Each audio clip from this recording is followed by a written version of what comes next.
हाँ जी। अभी तो हमारी पहली चैप्टर और है, बादशाह ऑफ रीजनिंग। तो भाइयों और बहनों, जैसा कि आप जानते हैं कि आप लोगों का जो बैच था वो था रीजनिंग स्पेशल 82। और लास्ट ईयर का जो लास्ट मंथ था, दिसंबर 2022 में आपका बैच आया था, है ना।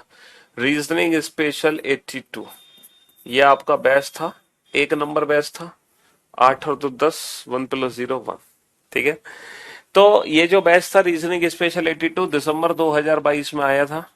और लाइव प्लस वीओडी बैच है। आप लोग जानते हैं बहुत सारे बच्चे हैं जिन्होंने जो सिलेबस है वो वीओडी से कंप्लीट किया होगा, है ना। जो आप लोगों का सिलेबस है वो वीओडी से कंप्लीट हुआ होगा, है ना।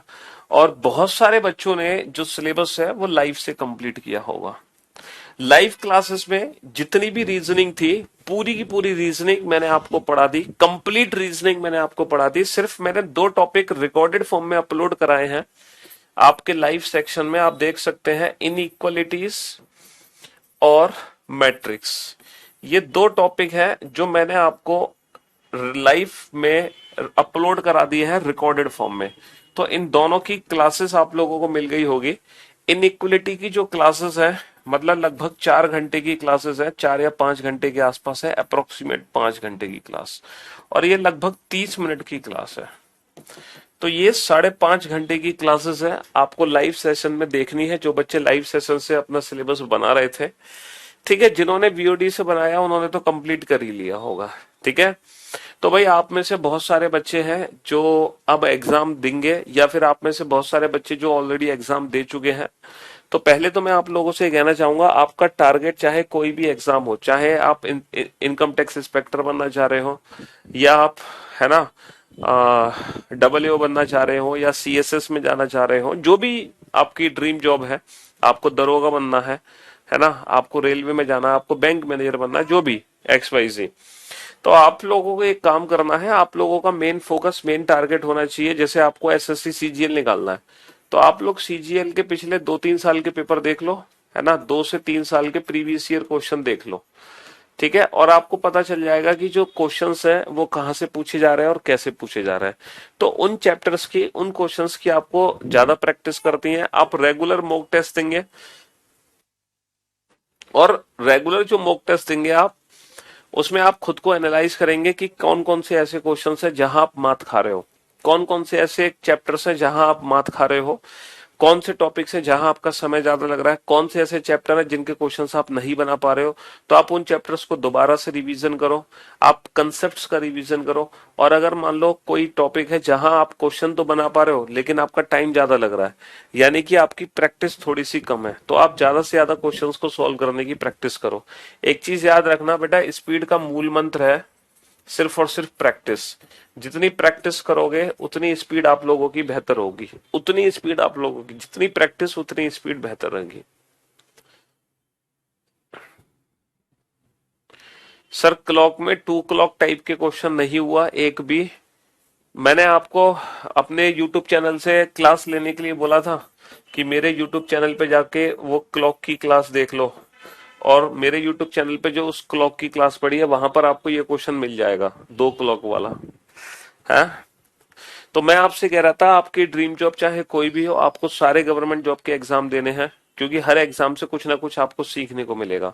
हर एग्जाम से कुछ ना कुछ नया एक्सपीरियंस आपको मिलेगा, कुछ ना कुछ सीखने को जरूर मिलेगा, बेहतर सीखने को जरूर मिलेगा आपको। इसीलिए आप अच्छे से प्रैक्टिस करें, है ना। दूसरी चीज यह है कि अगर आपका सिलेबस कंप्लीट नहीं हुआ है तो सबसे पहले तो देखो सिलेबस कंप्लीट करो। सबसे पहले तो आप बैकअप लो। अगर आप बैकअप ले चुके हो तो आप रिवीजन करो। रिवीजन कर चुके हो देन आप प्रैक्टिस करो। सिलेक्शन का यही मूल मंत्र है, बैकअप, रिवीजन, प्रैक्टिस। इसके अलावा सिलेक्शन का और कोई मूल मंत्र नहीं है। Thanks for your great efforts for us, see you soon with selection. जिस एनर्जी से हमने शुरुआत किया था उसी एनर्जी से हमने सारे चैप्टर खत्म कराए, पूरी शिद्दत और मेहनत से आपको पढ़ाया है। आप यकीन मानो, जो भी कुछ आपको पढ़ाया है उससे बाहर आपके एग्जाम में कुछ भी नहीं आने वाला, कुछ भी। तो आप पूरा सिलेबस तसल्ली से कंप्लीट कर लेना, और ये आज मैं आप लोगों को बोलने वाला हूँ, wish you very very all the best for your future. For your life, not only for your exam, है ना, बट फॉर योर लाइफ। ठीक है, आप जीवन में कुछ भी करें, चाहे आप सरकारी नौकर बने, चाहे आप अपना बिजनेस करें, चाहे आप साइंटिस्ट बने, चाहे आप कुछ भी बने, तो आप हर फील्ड में सक्सेसफुल हो। ठीक है, मेरी ईश्वर से यही मनोकामना है, आपके जीवन में हमेशा खुशियां आए। तो बेटा हमेशा काम करना, ईमानदारी से काम करना, है ना, सतत, मतलब अगर आप किसी भी काम को ऑनेस्टी के साथ कर रहे हैं, ईमानदारी से कर रहे हैं, तो जो उसका रिजल्ट होगा वो बेहतर ही होगा। फिर आपको सोचने की जरूरत ही नहीं है कि इसका रिजल्ट क्या है। अगर आपकी बेईमानी है, अगर आपकी चोरी है, तब आपको बेटा नींद भी नहीं आएगी काम करने के बाद, और आप हमेशा टेंशन में रहेंगे। ठीक है, आप काम करो, ईमानदारी से काम करो, मेहनत करो, ईमानदारी से मेहनत करो, तो आपको रिजल्ट की चिंता ही नहीं होगी। जिस दिन आप एग्जाम देकर आओगे ना, आप तसल्ली रहोगे, मतलब चैन से सोओगे। और जिस दिन एग्जाम देने जा रहे होगे, उस दिन भी आपके माथे पे शिकन नहीं होगी। क्यों? क्योंकि जो भी तैयारी की आपने पूरी शिद्दत और मेहनत और लगन से करी है। Two clock are set 12 a.m. First clock gains 5 minutes every hour. Second clock slow down 1 minute every hour. After how many days will both the clocks show the same time? ये क्वेश्चन नहीं कराया मैंने अपने YouTube channel की video में। देखो, एक बच्चा कह रहा है एक चलो डाउट ले लें, चलते चलते तो एक डाउट लेना बनता ही है। ठीक है, एक घड़ी है, दो घड़ी है मेरे पास, एक घड़ी 1 है, एक घड़ी 2 है। ठीक है, एक घड़ी है जो कि हर घंटे में, बाबू मेरी घड़ी 5 मिनट तेज हो जाती है, हर घंटे में 5 मिनट तेज हो जाती है। और जो दूसरी घड़ी है ना, वो हर घंटे में, है ना, 1 मिनट स्लो हो जाती है, हर घंटे में 1 मिनट पीछे चली जाती है। एक घड़ी हर घंटे में 5 मिनट बढ़ जाती है, और दूसरी घड़ी हर घंटे में 1 मिनट पीछे चली जाती है। तो मेरे को एक बात बताओ, इन दोनों घड़ियों में एक घंटे में कितने मिनट का अंतराल है? सर एक घंटे में 5 और एक 6 मिनट का अंतराल है। कितने मिनट का अंतराल है? 6 मिनट का अंतराल है। भाई 6 मिनट का ही तो अंतराल है, 6 मिनट का डिफरेंस है बेटा पूरे एक घंटे में, पूरे एक घंटे में 6 मिनट का डिफरेंस है। अच्छा एक बात बताओ, दो खराब घड़ी एक जैसा समय कब दिखा सकती हैं? सर दो खराब घड़ी एक जैसा समय तब दिखा सकती हैं जब पहली बार उन दोनों घड़ियों में 12 घंटे का अंतर होगा। पहली बार जब दोनों घड़ियों में 12 घंटे का अंतर होगा, पहली बार जब दोनों घड़ियों में 12 घंटे का अंतर होगा, तब दोनों घड़ियों में एक जैसा समय होगा। जैसे एक में बजे होंगे सुबह के 8, एक में बजे होंगे रात के 8, है ना। दूसरी बार वो एक जैसा समय कब दिखाएंगी? जब 24 घंटे का अंतर होगा। तीसरी बार जब 36 घंटे का अंतर होगा। चौथी बार तो हर 12 घंटे की साइकिल में दोनों घड़ियां एक जैसा समय दिखाएंगी। तो पहली बार एक जैसा समय कब दिखाएंगी? जब 12 घंटे का अंतर आएगा। तो बेटा 6 मिनट का अंतर कितनी देर में आया? एक घंटे में। तो 12 घंटे का अंतर कितनी देर में आएगा? 1 घंटा बटे 6 मिनट गुणा 12 घंटे। ठीक है, इसको मिनट को घंटे में बदल लो, 1 गुणा 12। ठीक है, ये हो गया 6/60, 6/60 घंटे। तो ये कितना हो गया? 10 कट गया, 10 ऊपर जाएगा, 120 घंटे। 120 घंटे का मतलब दिन में बदल लो, 24 से भाग दे दो, 5 चौक 20, 5 दूनी 10 और तो 12, है ना। 24 से भाग दे दो तो 5 दिन। ठीक 5 दिन बाद दोनों घड़ियां एक जैसा समय दिखाएंगी, और हर 5 दिन बाद दोनों घड़ियां एक जैसा समय दिखाती रहेंगी। ठीक है, मैं ग्रेजुएशन फर्स्ट ईयर में हूं, और मैं कैसे पढ़ाई करूं, कितना सब्जेक्ट पे फोकस करूं, प्लीज सजेस्ट मी। देखो आप ग्रेजुएशन फर्स्ट ईयर में हैं, आप देखो जो जीके है, जो करंट अफेयर है, उसको रेगुलर बेसिस पे पढ़ते रहो, मतलब न्यूज़पेपर पढ़ने की आदत डालो, है ना। करंट अफेयर के लिए क्या है, आप न्यूज से फेमिलियर हो जाओ, आप डेली बेसिस पे न्यूज पढ़ो, तो आपकी स्टैटिक जीके और करंट अफेयर मजबूत हो जाएगी। उसके बाद आप रेगुलर प्रैक्टिस करते रहो रीजनिंग और मैथ्स की और इंग्लिश की, ये मॉक टेस्ट लगाते रहो आप रेगुलर बेसिस पे। लेकिन पहले सिलेबस कंप्लीट करो, एक बार पूरा सिलेबस कंप्लीट कर लो, उसके बाद आप रेगुलर प्रैक्टिस करते रहो, ताकि कोई भी जब क्वेश्चन आप मॉक टेस्ट में देखो, तो उस क्वेश्चन की जो ट्रिक है वो आपको पहले से पता होनी चाहिए। ठीक है, इसीलिए पहले सिलेबस कंप्लीट। एक चैप्टर बेटा मैंने वीओडी में डाला हुआ है, ठीक है, हाँ मैथ्स में है बेसिकली इस चैप्टर, रीजनिंग में नहीं है, तो मैंने वीओडी में डाला हुआ है, वो वहां से आप पढ़ सकते हैं जी। तो पहले आप अपना सिलेबस कंप्लीट करो, फिर रेगुलर बेसिस पे मॉक टेस्ट लगाओ, फिर वहां पे अपने आप को एनालाइज करो कि आपका स्कोर कितना अच्छा हो रहा है डे बाय डे। और देखो मॉक टेस्ट लगाने का तरीका क्या है। मॉक टेस्ट लगाने का तरीका यह है, जैसे आपने कोई मॉक लगाया, आपने रीजनिंग का मॉक लगाया और रीजनिंग के मान लो 25 क्वेश्चन आपने लगाए और 25 क्वेश्चन में से, है ना, 25 क्वेश्चन में से 20 क्वेश्चन तो ठीक थे आपके, 20 क्वेश्चन तो सही हो गए, 5 क्वेश्चन हो गए गलत।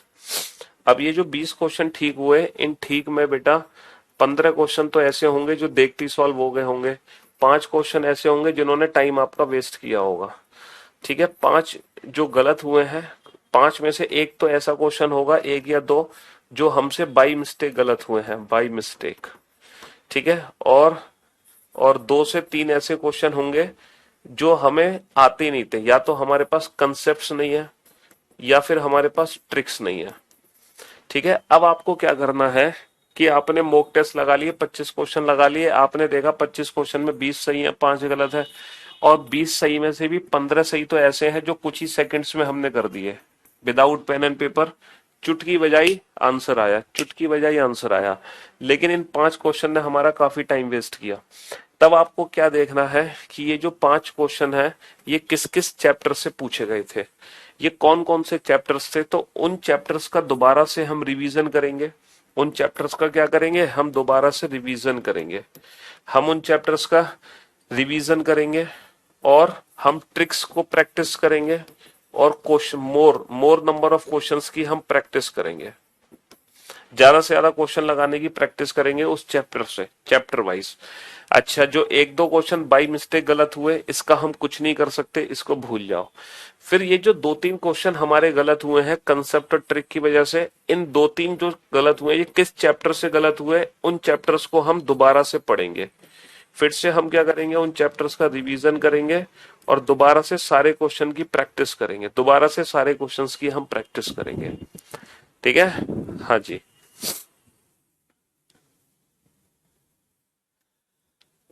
इसके ऑप्शन थे बेटा 8, 9, 10, 11। तो मैंने कहा तो था हर 5 दिन बाद हमारा टाइम रिपीट होगा, हर 5 दिन बाद हमारा टाइम रिपीट होगा। तो पहला जो टाइम रिपीट होगा वो 5 दिन बाद होगा, अगला रिपीट कब होगा, उसके 5 दिन बाद होगा, 10 दिन में, फिर होगा बेटा 15 दिन में। तो हर 5 दिन में हमारा समय रिपीट होगा ना, हर 5 दिन में, हर 12 घंटे बाद। जब भी दोनों घड़ियों में 12 घंटे का अंतर होगा, 24, 36, 48, तो घड़ियां एक जैसा समय दिखा रही होंगी, तो हमारा आंसर 10 आ जाएगा। फिर 5 की जगह कितना आ जाएगा, 10। ठीक है, और देखो आप लोग, मैं आपसे कह रहा हूं, आप लोग टेबल्स, स्क्वायर्स, क्यूब्स और अल्फाबेट के प्लेस, अल्फाबेट और इनके अपोजिट अल्फाबेट के प्लेस, इसकी प्रैक्टिस बाबू बहुत अच्छे से कर लो। अगर आपकी ये प्रैक्टिस नहीं है तो आपकी स्पीड कभी नहीं बन पाएगी। तो अपनी स्पीड को मेंटेन करना चाहते हो तो ये प्रैक्टिस आप बहुत अच्छे से कर लो, बहुत अच्छे से। ठीक है, स्पीड का सिर्फ एक ही तरीका है, नंबर ऑफ क्वेश्चंस की प्रैक्टिस। जितने क्वेश्चंस की प्रैक्टिस करोगे उतनी स्पीड बेहतर होगी, वरना आपकी स्पीड बेहतर हो ही नहीं सकती, किसी भी कीमत पे नहीं हो सकती। जितने नंबर ऑफ क्वेश्चंस की आप प्रैक्टिस करोगे उतनी स्पीड आपकी बेहतर होगी और बेहतर होगी और बेहतर होगी। ठीक है, हाँ जी।